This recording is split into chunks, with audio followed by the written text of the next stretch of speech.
welcome to Amrita by the Book. My name is Amrita. This is my booktube, and today I'm going to be doing the spoiler tag, which was created by Gunpowder Fiction and Plot, who are absolute geniuses in making interesting tags.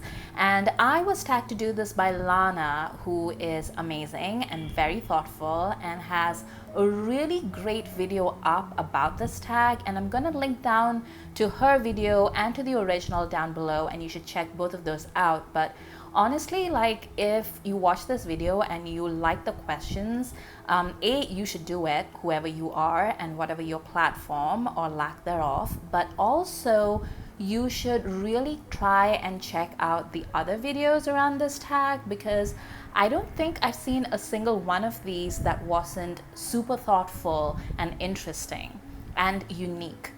Question 1 is, what do you consider a spoiler?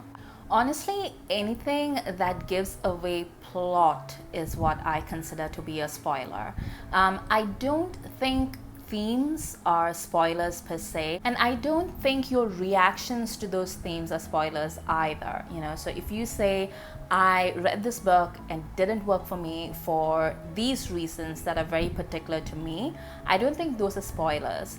But honestly, it can get pretty complicated. Which brings us to question 2. Does the genre you're reading impact what you consider to be a spoiler? And the answer is yes. If it is a classic, for example, like if I'm reading something that was published in the 19th century, can I really spoil any of that for you? Like, I know that there are people out there who still haven't read, I don't know, Jane Eyre, for instance. But, I mean, it's so pervasive in society. Someone or the other is going to let you in. You know what I mean? Like, you're going to be spoiled about certain things no matter what you do, unless you read it like I did when I was incredibly young.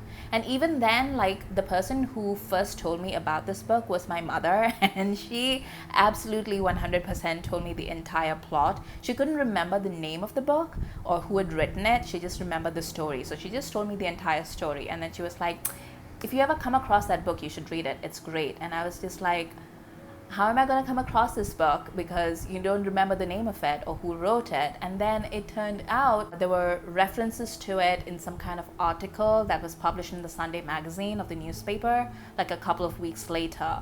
And the person that wrote that article didn't think that it was spoilery to mention the wife in the attic because, it's Jane Eyre and it's been published for 200 years. And so spoilers can be very genre dependent, and also, like, with literary fiction, I feel like it I'm not that worried about spoilers in literary fiction. Are you? What would be a spoiler in, say, Midnight's Children, for example? Like, I could recap that from the beginning to the end, and it would make no difference whatsoever in the way that you read it, because the prose is what matters. However, if I was telling you about a mystery or a thriller, then obviously I wouldn't tell you who did it. Like, that's part of the journey, unless you asked me for it. Like, that would be a difference. But I think genre novels especially are going to be books that I would be more wary of spoiling. And again, like romance novels, how could I possibly ruin a romance novel for you? Because if it's a true blue romance and not like one of those nasty Nicholas Sparks nonsense books, then you do know that the two people are going to get together at the end. And honestly, like, Sparks himself just played himself, right? Because you know that they're going to end up dead or something at the end of it. So how can you even spoil a Nicholas Sparks novel? I don't know. I think more than genres, there are certain writers that are very difficult to spoil, because once they get into a certain cycle and they find their sweet spot, they keep doing it over and over and over again, because that's what brings them success. It's the same as being on YouTube, for instance, or like any kind of content creation, really, where you find a formula that works and then you just plug it over and over and over again with very little innovation, so to speak. But you kind of vary how things play out in the writing of it or in how it plays out. But the basics, the bare bones of it, the skeleton is always the same. And when it comes to that point, when you are a writer of that level of success, I feel like it's, spoilers are kind of moot, really, because if you're a regular reader of those people, then you know how it's going to play out. Like, I know exactly how a Nora Roberts is going to play out, or a David Gemmell is going to play out. Number 3, all the best bits are in the trailer. Sometimes the synopsis can be too detailed. Do you research books prior to reading them, or do you go in blind? So here's the thing about me. I don't actually care about spoilers at all. Like, you can spoil me all you want. Sometimes I'll be like, oh, okay, I don't want to be spoiled, but that's usually when people whose opinions I trust will tell me, just go into this blind, you'll have a better time of it that way. And then I just want to have that experience. I really want to have that experience to match it with my friends, to be honest, rather than anything for myself. I want to have that feeling of discovery that my friends went through, and so I can talk to them about that, for instance. But generally, it depends. Like, if it's a recommended book and it comes from somebody whose taste I have faith in, and by faith I don't mean that they're correct 100% of the time. I mean that they are generally people whose reading tastes match mine, then I can go in blind. It doesn't matter, so I have a certain friend who I have a couple of friends actually who recommend romances to me, and every time they've told me that this is somebody that you should read, I put them on my TBR, and about 95% of the time they are absolutely correct. I have other friends who will recommend fantasy to me, and they've always been correct, or 95% of the time, and so I'll just put it in blindly. I tried to be a little bit more adventurous and apply that rule to booktubers and bookstagrammers and book Twitter, and it bit me on my butt, like spectacularly. And it was the worst. I did not enjoy it. 11 on 10, would not recommend. So yeah, I do my research for books that are being recommended by people that I don't know, but when it comes to people that I do know, it's fine. And I don't really care if a blurb is too detailed. That's fine. Number 4, sometimes the introduction or translator's notes can spoil the ending, especially for classics. Has this ever happened to you? Not really.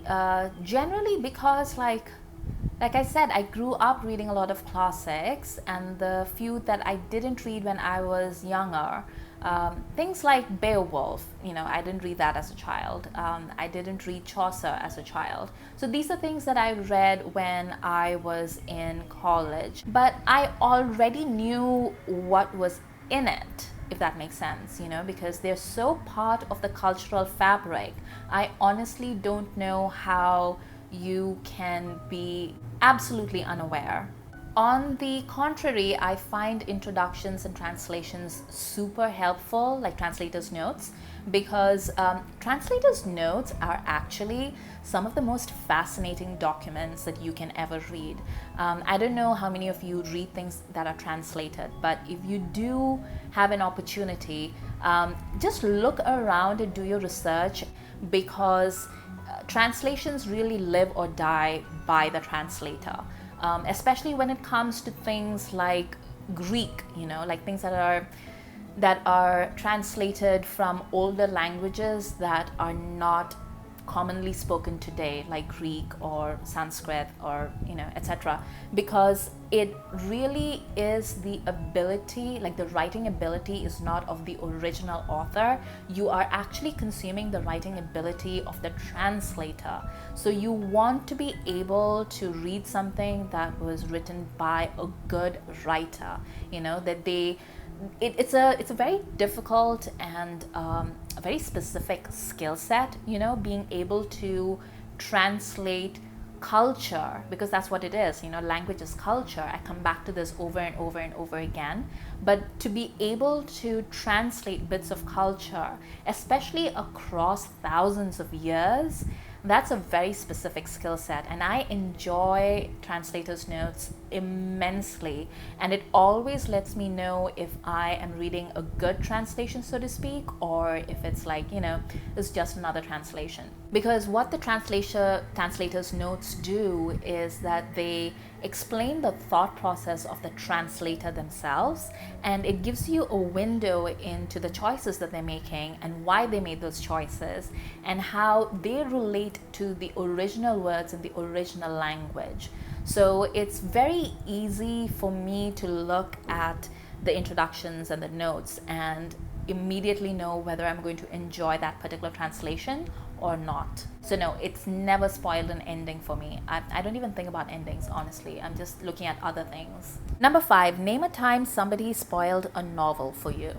Like I said earlier, my mom spoiled Jane Eyre for me. She used to do these things, she'd sit down and she'd be like, let me tell you a story. And then she would just straight up recount some novel that she had read. Mom's an Aquarius and she's the worst storyteller on the planet. Like, literally the worst at just sticking to a linear line of thought. Like, she can't do it, she immediately just veers into 100 million other tangents. So she started telling me Jane Eyre, and I immediately knew that it was a special story, because even with all her stops and starts and her tangents, the story itself really grabbed my attention. So I really wanted to read it, and I was so frustrated because she couldn't remember the name of it or who had written it, which again is very classic mom. And then, the newspaper helped me out, so yay. Number 6, have you ever spoiled a novel for somebody else? Not knowingly, I don't think. I only spoil things like, movies or books or whatever for people when they ask me specifically to do it. I have a friend, my friend Beth, whom I love and is one of my oldest and dearest friends, and she feels about spoilers the way that I do, in that both of us don't really care. So if there's something that I recommend and I'm telling her that, oh, Beth, like, you need to watch this, then she'll usually tell me, what is it about? Like, just tell me the whole thing. So I did that with her with Bridgerton. I think it was the last thing that I spoiled for her, but it wasn't really spoiling. Like, it's just telling each other the bare bones of the story structure, and then letting them read the whole thing by themselves. Because Beth did that, she got the books out of the library and she read it, and she's been on a bit of a historical romance kick of late, and I think it's because of Bridgerton. We did this podcast together, which is why she read the books actually. So I'm gonna link down to the podcast down below, and you can listen to her thoughts and you can see her evolve into a Histrom fanatic over the course of it. Number 7, if spoilers ruin novels, are there some authors or genres you can't reread? Spoilers do not ruin novels for me, but I guess the idea is that if you read a whodunit and then you know who did it, then maybe you can't read it again. But again, like, I think it comes down to writing ability, I can reread all the Agatha Christie's all over again, or at least like watch the adaptations all over again, and it doesn't mean a thing to me. Like, it's fine. I could know who the murderer is and I don't care. I'll watch it all over again. But I've definitely read a bunch of thrillers in my time that I never want to reread again because they were a bit of a one-trick pony. God, are you gonna make me say it? Fine, the Da Vinci Code, right? I read it because everybody was reading it at that time and everybody was like, oh, like, this is amazing. And then they were gonna adapt it to film and Tom Hanks was gonna be in it and everybody was crazy about it. And I read it and it was the worst. Like, the clues were basically out of like an Enid Blyton novel, like, hold up this thing to the mirror. And I still remember coming to that particular clue and just putting it down and just I wanted to throw it across the room so bad. I don't even know where that copy of that book is, but it was the worst. So yes, it absolutely depends upon the writing ability of the author rather than the spoilers themselves. And honestly, sometimes it's just comforting to know what's happening, you know, like with some of my big fantasy series where a lot of like terrible things happen, and I know that it's eventually going to work out and there's going to be a happy ending, and it's not the, you know, it's not the end of the world. It's honestly very comforting to me to know that things are going to work out at the end. Number 8, when reviewing, are you spoiler free? Does this limit your ability to discuss? I generally try to be spoiler free in that I don't discuss plot points as much, but no, it doesn't restrict my ability to discuss anything, because what I'm always interested in a novel is A, the themes, and B, the context. That's what I'm really looking at, you know, like what does this book say to the current moment? What does it say to me? What does it reflect about us as people? Or does it connect with me emotionally in a certain way? So when I am reviewing a novel, I'm really telling you about how this novel made me feel, about the discussions it sparked, the ideas and the thoughts that it made me think. And I don't particularly want to tell you, you know, Frodo and Sam went to the mountain. Like, that's not the point of my reviews. So I don't really mind not giving spoilers, so to speak, which is why I'm like so clear about like what is the spoiler and what isn't. Of course, your mileage may vary, and maybe you think like that kind of stuff is spoilery, in which case, yeah, I guess I do give spoilers. I don't know.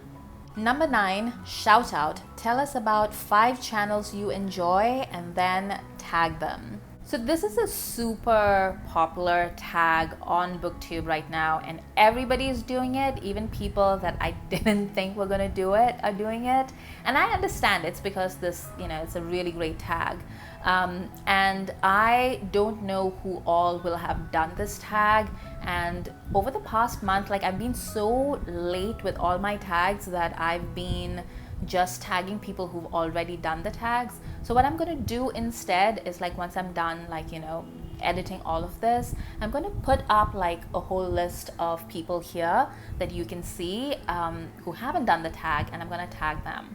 So check out links to their channel in the description below. Check out their channels. These are, you know, all the tags that I do are of channels that I enjoy and that I think are great. So you should really check out these channels. I'm sure they'll have incredibly interesting things to say, because like I said, this is a tag that really gets people talking. And I am excited for you to see more of these tags. But in the meantime, I'm gonna wish you happy reading. For more videos, please hit the subscribe button.